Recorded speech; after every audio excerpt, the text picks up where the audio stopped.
पूरा देश जान रहा है कि लालू जी के परिवार घोटाले में घिरा हुआ है। बिहार की जनता जान रही कि वो समाज के लिए क्या किए हैं, ठीक ना। जनता देखेगी, हम लोग के खाते में है और हम लोग और पूरा एनडीए जान रहा है। कल भाजपा एक अलग जश्न मना रही थी। इसके दरमियान ही आज लोजपा रामविलास के प्रदेश सचिव विपिन सिंह जी से बात करेंगे कि कल मध्य प्रदेश से राजस्थान छत्तीसगढ़ में प्रचंड बहुमत के साथ सरकार बनाई और तेलंगाना में बहुत सारी सीट पे अपना बहुमत के साथ जीत दर्ज भी की। इसके दरमियान विपिन सिंह जी, सबसे पहले तो आपका टसन न्यूज़ में बहुत बहुत स्वागत है। बहुत बहुत धन्यवाद।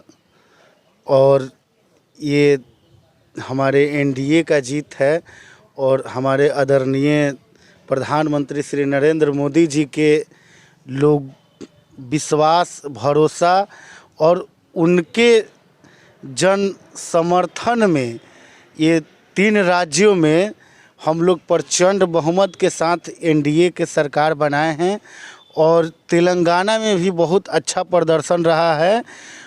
ये दर्शाता है, दिखाता है कि नरेंद्र मोदी में पूरा देश विश्वास रखता है और नरेंद्र मोदी ही देश को आगे ले जाने वाले एकमात्र व्यक्ति हैं जो कि विकसित राष्ट्र बनाने का जो उनका प्रण है वो साफ 3 राज्य के परिणाम से नज़र आ रहा है। क्या लग रहा है कि आने वाले 2024 में अब चुनाव दस्तक दे रही है और अब सारी पार्टियां अपना तैयारी में लग चुकी है? वो आपका रहा है एनडीए हो या यूपीए हो या अदर जो भी पार्टियां हैं, वो सभी पार्टियां लोकसभा चुनाव पे फोकस करें तो इसका क्या प्रभाव पड़ेगा आने वाले लोकसभा चुनाव पे?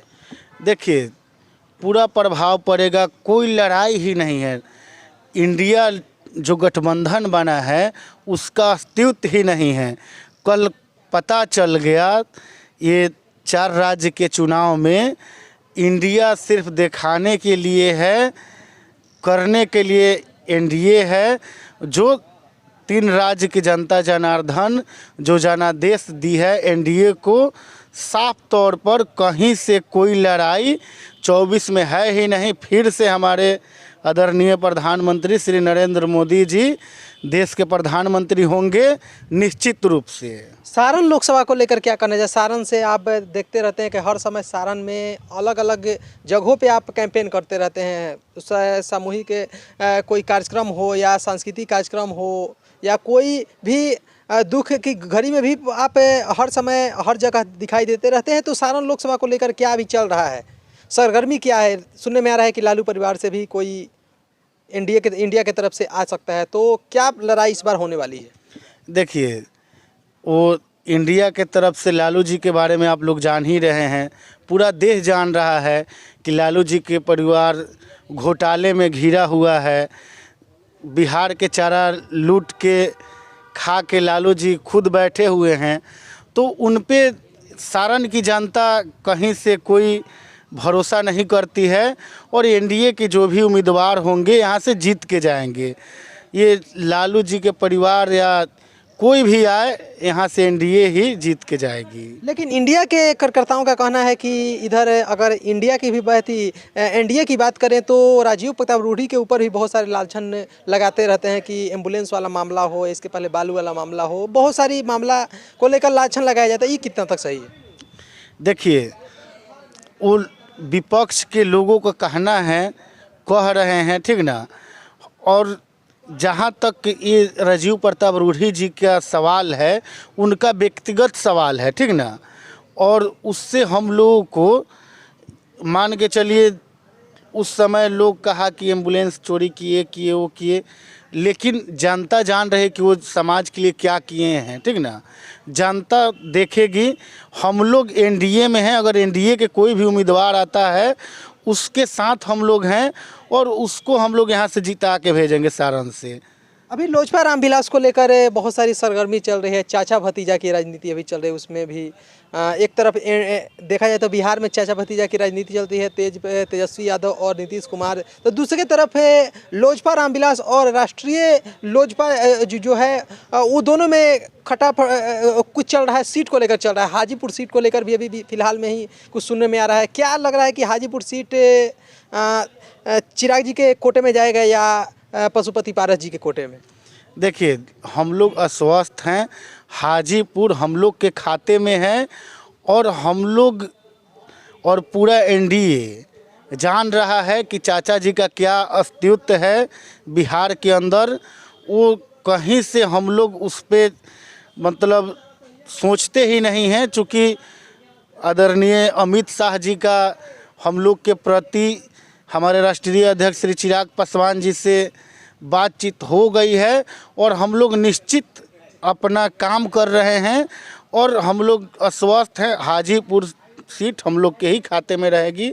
और रहा सवाल चाचा भतीजा का, ये नीतीश तेजस्वी जी का, तो देख ही रहे हैं दिन पर दिन अपराध बढ़ते जा रहा है, मर्डर हो रहा है, हत्या हो रहा है, लूट हो रहा है।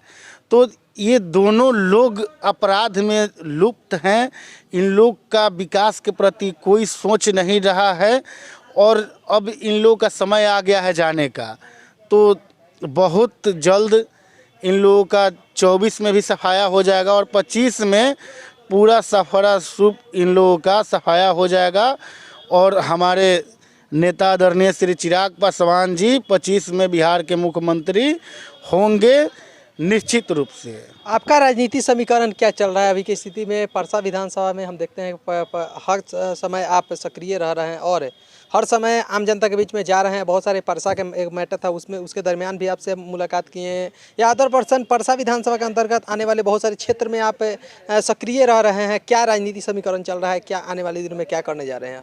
देखिए, परसा से मेरा 25 में दावेदारी है, विधानसभा हम लड़ रहे हैं और एनडीए गठबंधन से ही लड़ेंगे, ठीक ना।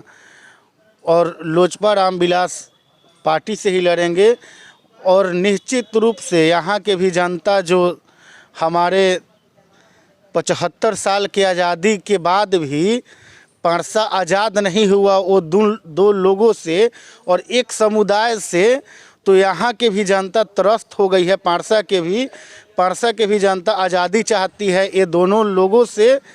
तो हम लोग तैयार हैं और जनता भी हमारे साथ है।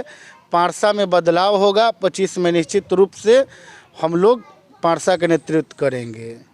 जैसे कि अभी हम बात किए लोजपा रामविलास के प्रदेश सचिव विपिन सिंह जी से, और विशेष करके बात करें तो कल राजस्थान, छत्तीसगढ़ और मध्य प्रदेश में बहुमत के साथ भाजपा अपना सरकार बनाई। और सरकार बनाने के बाद एक तरफ देखा जाए तेलंगाना, जहां पे सीट का जो मार्जिन था वो बहुत ही भाजपा का कम था, वहां पे भी सीट का मार्जिन बढ़ा हुआ है। उसको लेकर बहुत सारी जगहों पे देश में अलग अलग जगहों पे जश्न मना। इसके दरमियान ही एनडीए के जो सहयोगी दल लोजपा रामविलास हैं, उनके प्रदेश सचिव विपिन सिंह जी से बात के अपना विचार रखें और विशेष करके परसा विधानसभा के राजनीति पे भी अपना विचार रखें। और भी जगहों पे चलेंगे और लोगों से बात करेंगे। तब तक के लिए धन्यवाद।